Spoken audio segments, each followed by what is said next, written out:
Hi guys, welcome to our channel mister Sisindri. Big boss Telugu season 8లో 4వ వారం nominations ముగిశాయి. ఇక 8 మంది కంటెస్టెంట్స్ నామినేషన్స్లోకి రావడం జరిగింది. ఈ వారం మొత్తం 6 మంది ఎలిమినేషన్ కోసం నామినేషన్స్లోకి రావడం జరిగింది.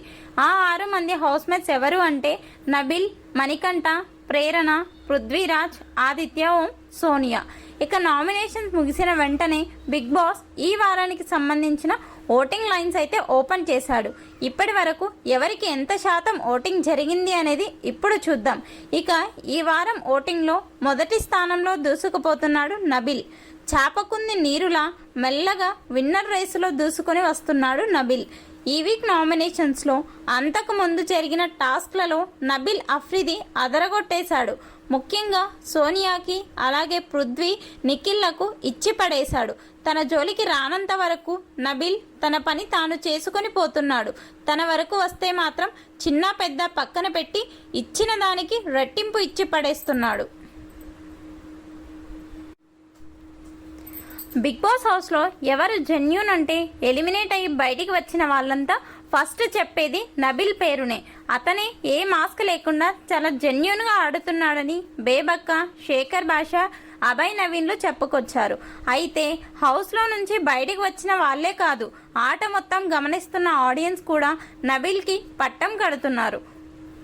అసలు ఎవరు ఊహించని విధంగా 4వ వారం తొలి రోజు ఓటింగ్తో నబిల్ అఫ్రిది దూసుకుపోతున్నాడు. దాదాపు 31% ఓటింగ్తో టాప్లో దూకుడు చూపిస్తున్నాడు. ఈ వీక్ నామినేషన్లో సోనియాతో చెడుగుడు ఆడుకున్నాడు నబిల్. దాంతో ఆమెపై ఉన్న నెగిటివిటీ నబిల్లోకి పాజిటివ్గా మారింది.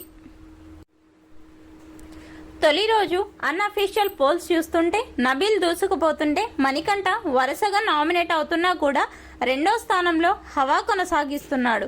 ఇకపోతే లీస్ట్ ఓటింగ్లో సోనియా ఉండటం విశేషం.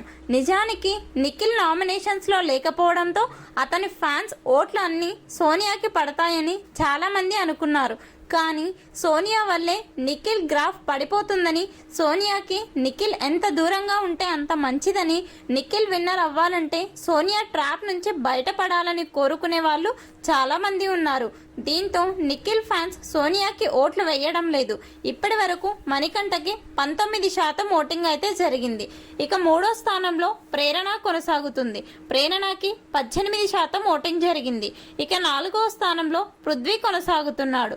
పృథ్వీకి ఇప్పటి వరకు 12% ఓటింగ్ అయితే జరిగింది. ఆ తర్వాత ఆదిత్య ఓం 5వ స్థానంలో 10% ఓటింగ్తో నిలిచాడు. ఇక ఈ వీక్ అనూహ్యంగా సోనియా ఓటింగ్లో చివరి